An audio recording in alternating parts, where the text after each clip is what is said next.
Give me what I want. Give me what I want. You know what I want. Give me what I want, or I'm going to continue to hurt people you love. Give me what I want. Give me what I want. You know what I want. You just don't want to give it to me. Give it to me. Give me what I want. We're going to give you what you want. That's not what I want.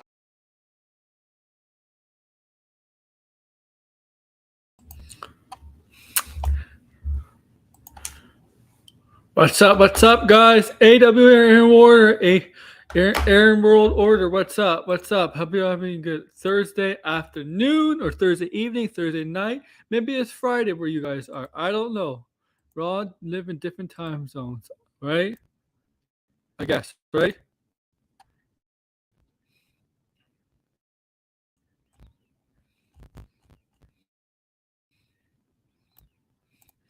And that's right, man. We're all different time zones. And this is I want to thank everybody for coming here. Like, share, subscribe. This is, if you're new here, guys. If you're new here to my cheese, please like this, and subscribe to this channel. If you're into wrestling and sports, this is a channel for you. I got stuff to talk about later on that's not wrestling related. It's gonna be on this channel sometime over the weekend. I'm gonna talk about in the future, couple days actually, about James Harden. I'm going to go hard on James Harden. I'm going to whip James Harden. I'm going to bash James Harden. I'm going to do that maybe not tomorrow. Maybe Sunday. Okay? Sunday. Sunday I may whip James Harden. I'm a main so this is my sports channel. Subscribe. And if you already subscribe to this and you subscribe to my main channel, I'm a main channel. Over the weekend, be on the lookout for Blue Beetle content, Blue Beetle non-spoiler review. I plan to see the movie tomorrow. Early tomorrow, I then do a non-spoiler review on it. I like it or not. And then Saturday, we're going to do a Blue Beetle spoiler review. Let's talk pop. That's on my main channel. Which is not this channel. And then Sunday, we're going to talk about, on this channel, James Harden. And also, on this channel, I might be doing some reviews, post-show reviews of wrestling. And what I mean by that, I might be reviewing Raw after Raw ends, NXT when NXT ends, Dynamite, SmackDown, Collision, and the pay-per-views. So I'm trying to get back in it. That's because I took a look, before this channel was made, I took a look at my main channel. I did some wrestling stuff on my main channel way before I got into the pop culture stuff. And I saw that, you know what? My post-show reviews on the wrestling shows, have done pretty well. I mean, a couple times gone to 1,000 views, and sometimes a few hundred. I'm seeing if I could do that and help me get more subs. So I'm seeing if I could get back into the game of do more wrestling reviews, post-show reviews, and to see if I could get to see if people watch my reviews. Because like I said, I checked back on my main channel. I've done very, very well. And it's most of the stuff I've done very, very well was pre-pandemic. Okay. Oh my god, I forgot to do something. So, I got a freaking hiccup. That's a hiccup.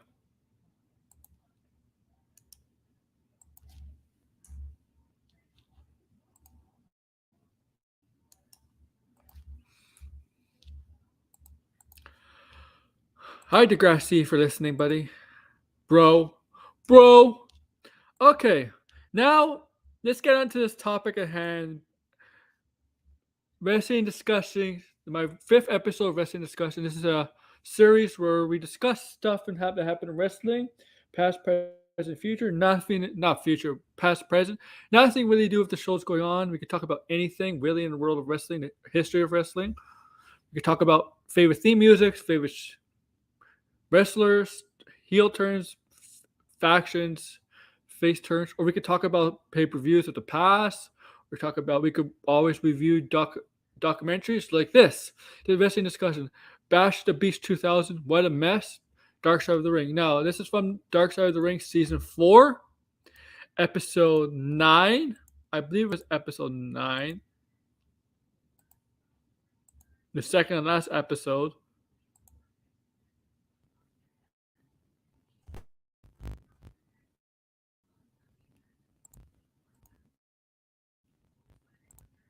And this, yeah, like I said, if you've been a wrestling fan a long time, you know exactly what Bash the Beast 2000 is. You know exactly the story behind this, the chaos behind this pay-per-view. Not really this. Well, this pay-per-view is certain players involved in the incident in this show. Now, the main players are, as you know, the main focus on this Dark Side of the Ring show. The only thing is Vince Russo, bro. Vince Russo, always says bro every time. Like he says like bro every 2 minutes. He can't go 2 minutes without saying bro. It's like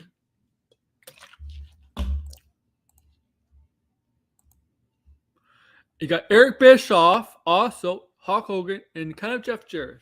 Okay. Now, 3 of these in this episode, 3 of the 4 people I mentioned that were interviewed by the producers of Dark Side of the Ring.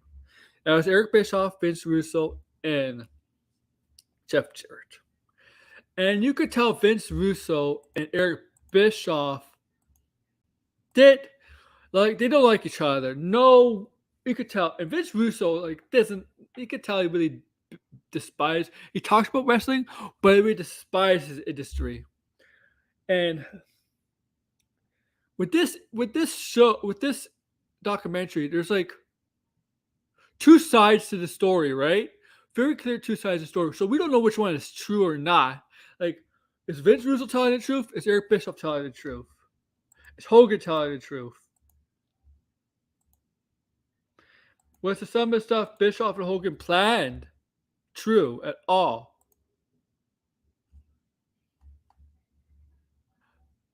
Okay. And this isn't the dying days of WCW. WCW was in turmoil in 1999. Very, really bad shape in 1999. It was losing money. Fan interest is declining. Like I said, it's losing money creatively. And then, in 1999, hey Anthony, they the powers to be decided, to send Bischoff home, right? Bischoff home. Collect his paycheck and sit home. Basically, Warner Brothers, okay? And this is a time where Ted Turner was sold his share of the Turner Network, whatever, okay? And also what happened was, so at this time, the WWE, or WWF at the time, was back on track. WWF at this time, 98, 90, and 99, WWF was number one wrestling company in the world again after WCW was destroying it for 83 weeks. But WWE got popular again, and you could thank Mr. McMahon for that, but you could also thank Vince Russo. It was his ideas, his blunt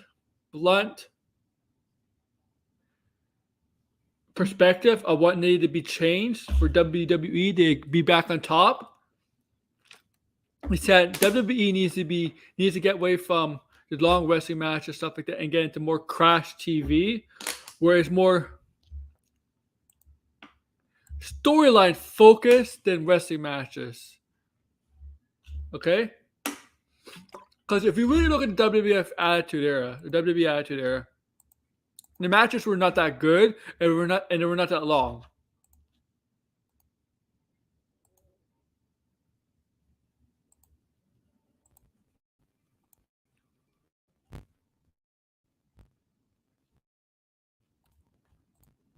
Okay.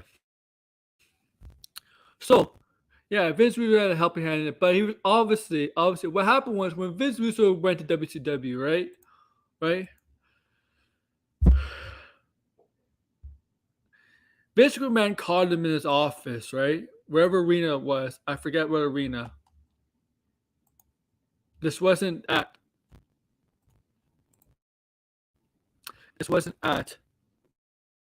Stanford, the WWE building in Stanford, Titan Towers, wherever you want to call it. Yeah, it's called that. Okay. Vince Russo comes in his office. Now, Vince Russo said his wife was feeling lonely and wanted to move her closer to her family, his wife's family side. And this is the time where August, October, September, around that time, where WWE was setting up, or WWF was setting up their second weekly television show, SmackDown, named after The Rock, on Thursdays or wherever, right? And Vince wanted Russo to write SmackDown also, like he wrote Raw. But Vince Russo told Vince, no, and basically, and Vince McMahon told Russo, well, you can't hire a nanny to take care of your kids or whatever. And that pissed off Russo, and Russo was basically done with WWE at the time. And like a week later, he was hired by WCW.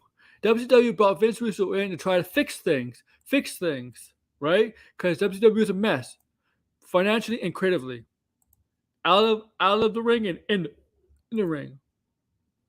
And they had tried what they saw. They really thought everything. They thought Vince Russo, whether WWE would work in WCW, they really thought Vince Russo had full control of everything in WWE. When in reality, Vince McMahon had the final say. Okay? And he put Vince Russo on the leash. Okay? WCW obviously did not pay attention to that.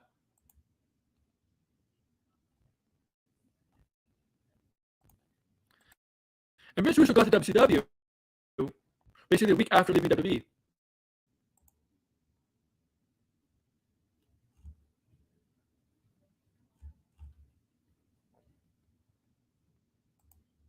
Okay?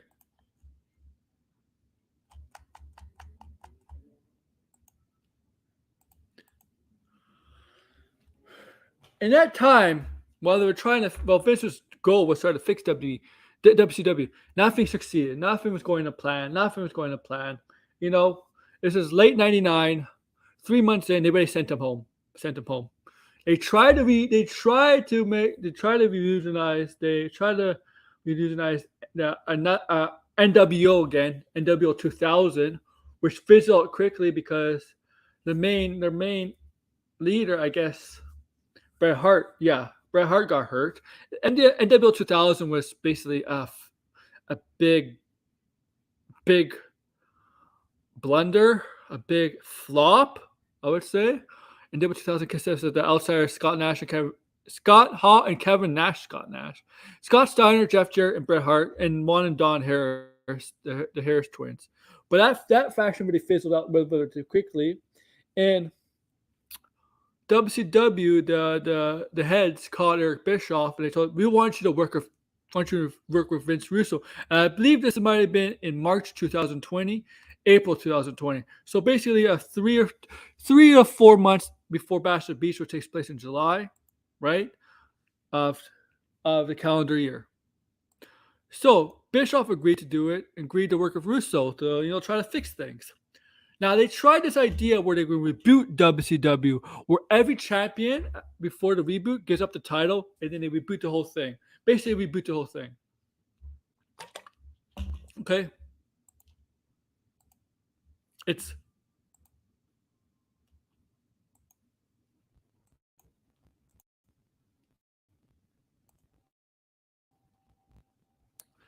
Okay?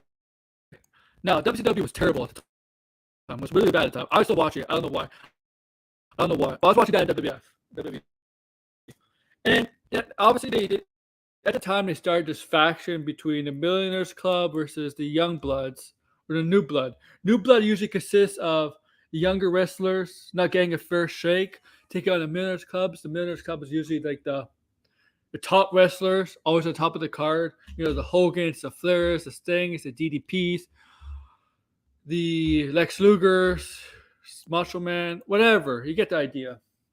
A New Blood, the New Blood number one wrestler was Jeff Jarrett, who Vince Russo had a great relationship with, was trying to put over Jeff Jarrett. Okay. Jeff Jarrett becomes champion around this time. Double J Jeff Jarrett.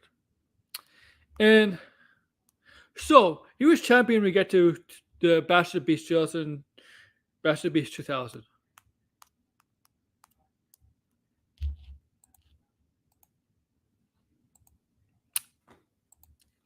So, okay.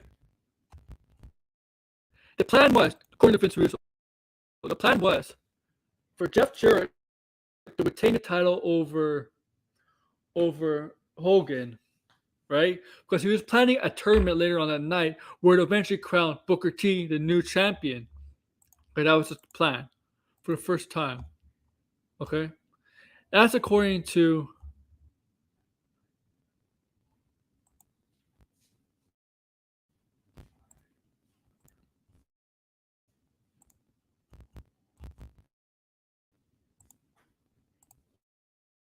Vince Russo. Okay, and leading up to this event, there were some disagreements on how the match should go. Like,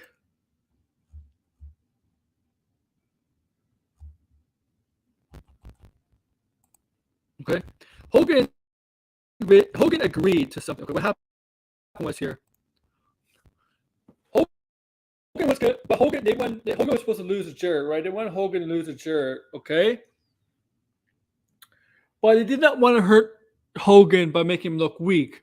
There was a couple plans where Hogan would win by DQ, where Jeff Jarrett would retain the title. And Hogan rejected with the first idea. Then the second idea was to have a bunch of interference from the New Blood. Hogan fights him off, but eventually Hogan gets DQ'd and Jeff Jarrett retains. Now, Hogan apparently agreed to that second idea. Okay? So apparently they're about 1 or 2 days away from the pay-per-view. Hogan gets cold feet and scratches the idea, uses his creative control power in his contract, his clause, to scrap the idea. Now, Russo was pissed, angry, because he has to rewrite the whole thing, right? And this is the day of the show. Apparently, this happened on the day of the show. You have to rewrite the whole thing because he had this whole big plan, for Hogan, for Jeff Jarrett to keep the title in any way possible, right?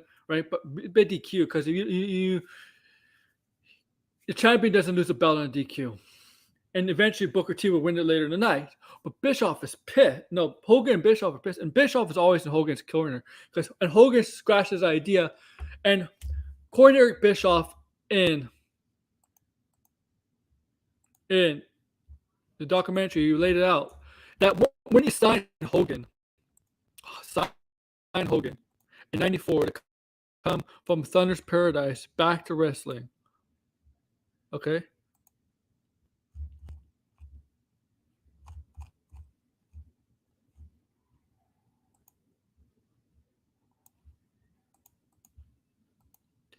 That one of the things they put in the contract, they negotiated that Hogan has creative control on his character, on his outcome of his character. Like, if he should lose, or how he should win, who he should lose to, who he should beat, who he should win, whatever. Creative control. Not exactly. A lot of people don't really like that term, creative control. But it was one of the things that Hogan negotiated with Bischoff to get his contract by 94. That's by Warner Brothers, obviously. They're the ones, or Turner.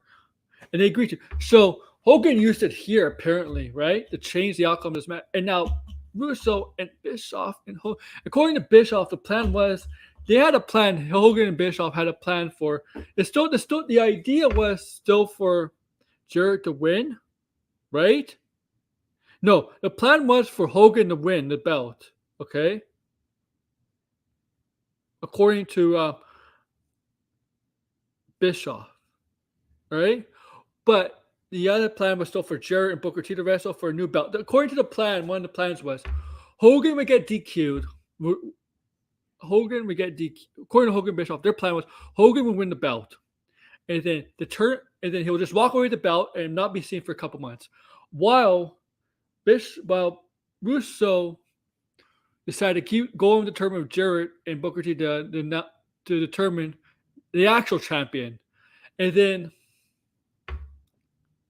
Booker T would be the champion, and as we get closer to Halloween Havoc, Hogan would come back and challenge Booker T to decide the undisputed champion. That was pretty Hogan and Bischoff's plan.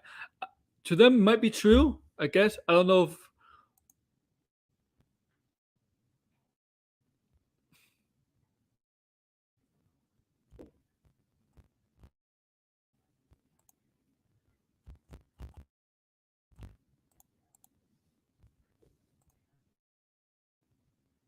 To them, it might be true. Right, but that was not the plan Bischoff had. Right, that was not the plan.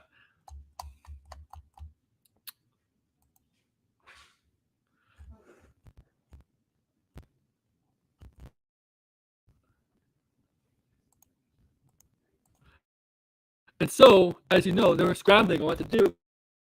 And Russo went to Jeff Jarrett and told Jeff Jarrett in the match against Hogan during the beginning of the show, basically, just lay down, and Hogan has no choice but to put his foot over your chest and get the 1, 2, 3, and get the title. Give Hogan what he wants. He wants the belt. Okay? Now, Jeff's heard this. He's heard this. And he was conflicted because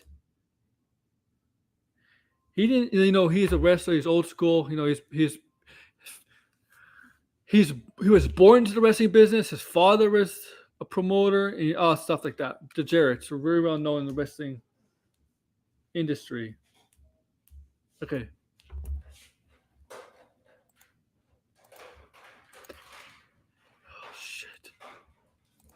And so Jarrett was conflicted because he didn't want to fool the boys in the backstage. Like, he wasn't sure if this is real or not because the wrestlers in the crowd and the wrestlers in the locker room wouldn't know if this is a work or a shoot. It was kind of a shoot. It was a shoot, but he didn't know. But he didn't want them to know. It's like he's very conflicted. He should do this, and he did do it. He wasn't. His theme music was playing, but he didn't come out right away. He took his time. Hogan comes out, lies down. Hogan versus foot on Jarrett's chest, gets a 1, 2, 3, becomes WCW champion, and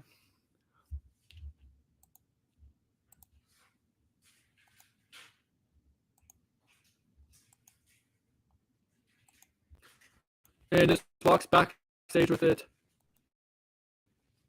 Gets on a flight, goes back to his hometown.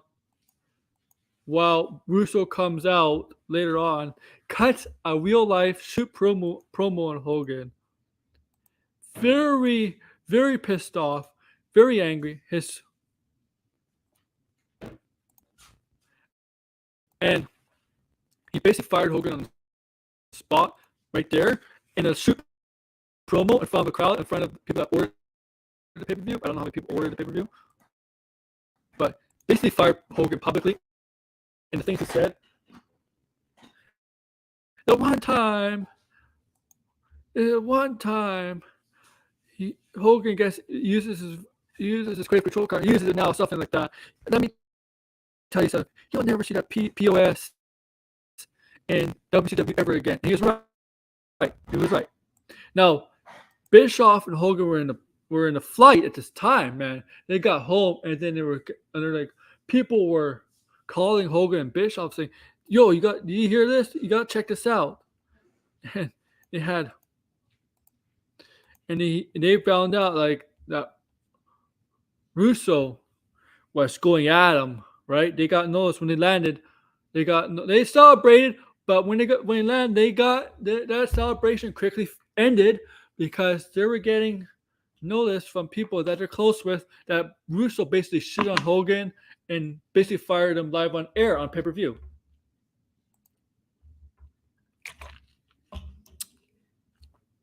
Now in this documentary, in this situation, they put Jeff Jarrett in a very unpredictable place, in an uneasy place, because it really wasn't fair for him. Fair for him to have to do what he did back 23 years ago. Really wasn't unfair.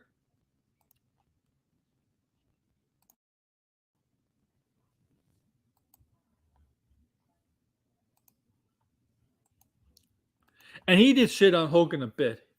He said that was selfish, disrespectful, whatever. And Hogan's been known to be quite political at times. Well, not at times. In his wrestling career, he has influence. Influence. Let's say that. Hogan, bro. And there is an impression that Vince Russo never did like Hulk Hogan, even back with WWE days, because Hogan was in WWE a little bit when Russo started out as just a writer for the magazine.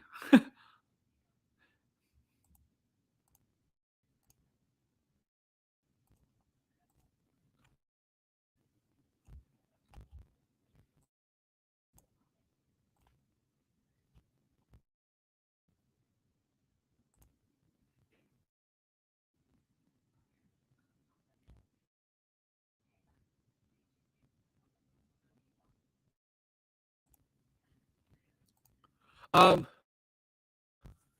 they interviewed Lance Storm, and Lance Storm is no fan of Vince Russo. Let me tell you that he said Vince Russo had an idea that he's going to be like his legitimate son or something, and Lance Storm was like, "I'm like a decade younger than Vince Russo. It wouldn't make sense."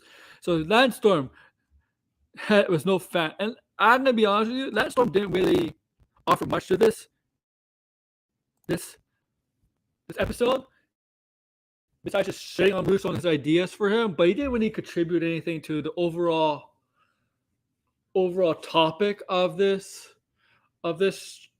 documentary, this episode on Bash at the Beach, because he wasn't really involved in the whole controversy between Bischoff, Hogan, and Russo. He wasn't really involved in that. He was just there to like give his view and opinion, and basically, I don't know, guess shit on Russo by suggesting a dumb idea. But to me, I don't think that was really needed. Really, if you ask me.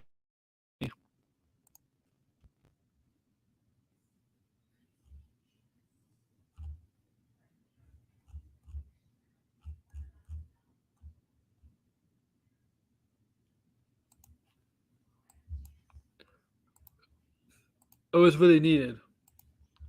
I'm sorry. Ugh. Okay. And look, um, I've been a Hulkamania fan. I've been a Hogan fan.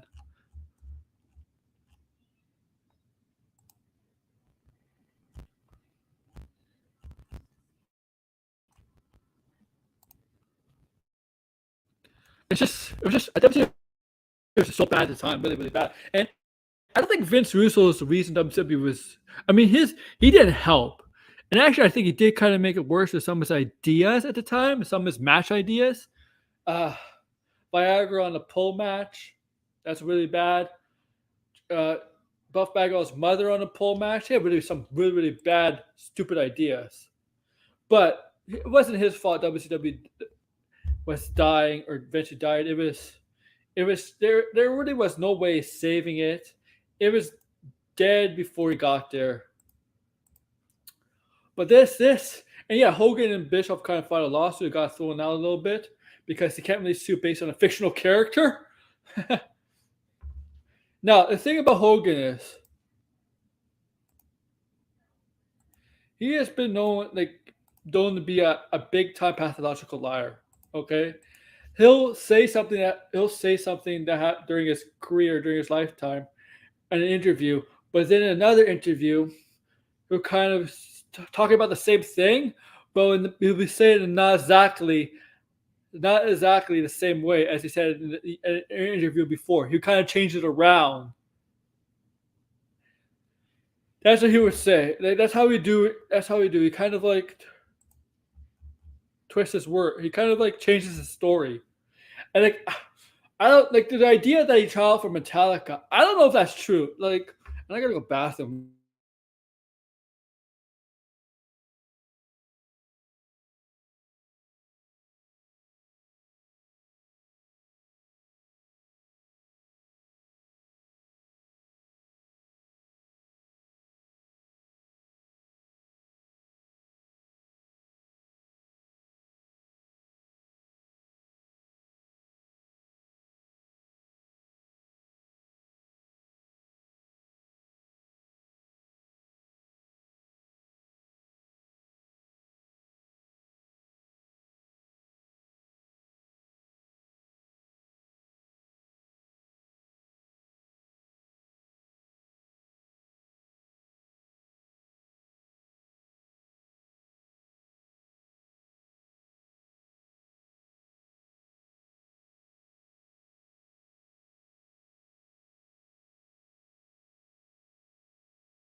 Yeah, sorry, I'm back. I really had to go. I'm sorry, Hogan. So yeah, Hogan. I don't know if he really did Metallica. I really don't know if he really tried out to be Metallica. I don't know if that's fact or whatever.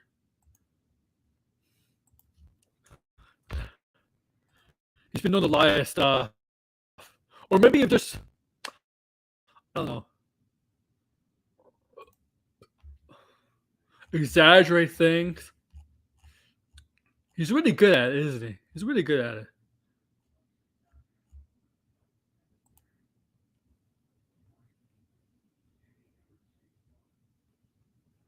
Oh, I don't want to say this.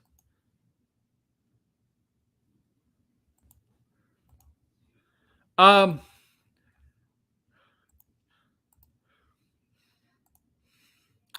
I don't know what else to say. I don't know. It was a mess. Like WCW did eventually get sold to Vince McMahon, and yeah, that all should happen. I don't know, man. That's it. That's all I got. I don't know who to believe here.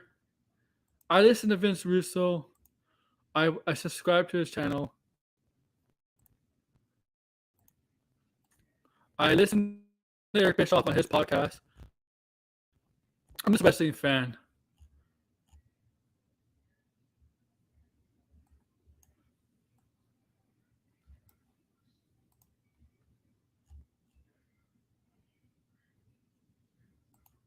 So yeah, do me for a like, share, subscribe, comment below, guys. Take care. Short stream.